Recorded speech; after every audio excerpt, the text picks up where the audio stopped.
আজের রান্নায় আছে নরম তুলতুলে সয়াবিনের তরকারি। হ্যাঁ, সম্পূর্ণ নিরামিষ রূপেই বানিয়েছে এই তরকারিটাতে।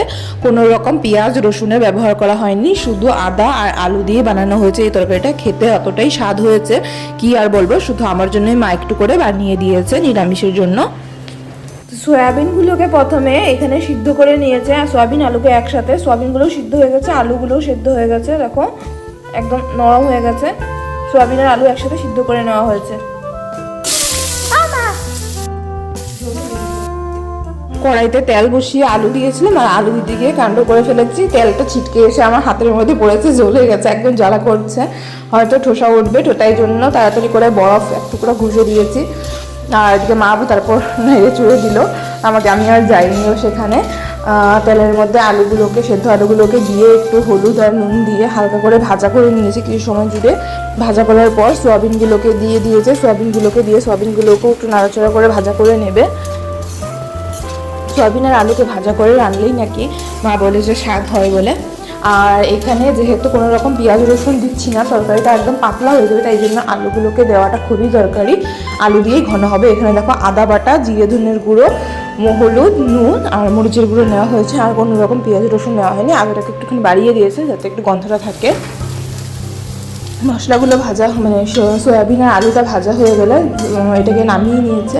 নামিয়ে নিয়ে ওই একই কড়াইয়ের মধ্যে দিয়ে দিয়েছে আর একটু করে তেল, আর মশলাগুলোকে জল দিয়ে গুলে নিয়েছে। গুলে নিয়ে ভালো করে মিশিয়ে নিয়েছে। মিশিয়ে এই তেলের মধ্যে এবার দিয়ে দেবে।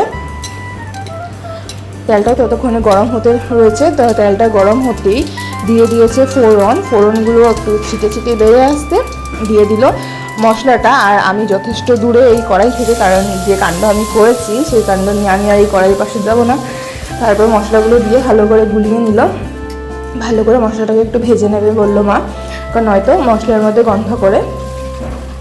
ভালো করে এইভাবে জল দিয়ে কষিয়ে নিতে হবে। এই যে মশলাটা শুকিয়ে এসেছে দেখো।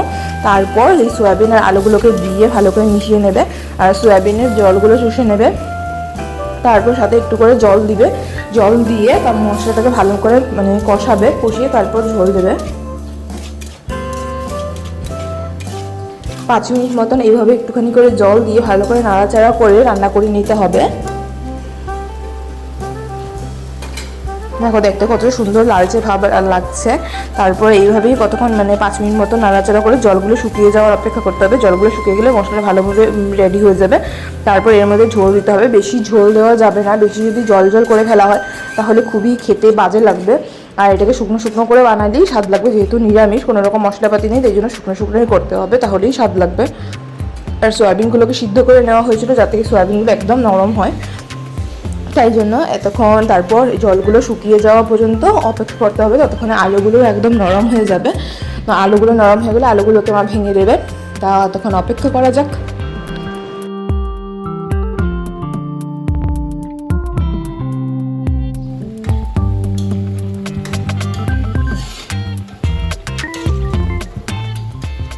হাতের সামনে যা আলু পাওয়া যাচ্ছে তাকে ধরে ভেঙে নেওয়া হচ্ছে। সবগুলো আলুকে ভেঙে একদম ঘন করে নিয়েছি, যতটুকু ভাঙতে পারা যাচ্ছে ততটুকু ভেঙে নিয়েছি। আমিও ভেঙে নিলাম, তারপর মাও এসে ভেঙে দিল। তারপর ঝোলটা ঘন হয়ে যাবে আলুগুলো ভেঙে দেওয়াতে। তারপর ঝোলটাকে ঘন একটু করে আর একটু ঘন করে শুকিয়ে নেওয়া হয়েছে। তারপর এর মধ্যে গরম মশলা দেওয়া হবে শুকিয়ে নেওয়া পরে। এই যে গরম মশলা দিয়ে দিয়েছে, গরম মশলা দিয়ে আরও 2-3 মিনিট মতন নাড়াচাড়া করে একটু শুকিয়ে নিয়ে তারপর নামিয়ে নেওয়া হবে।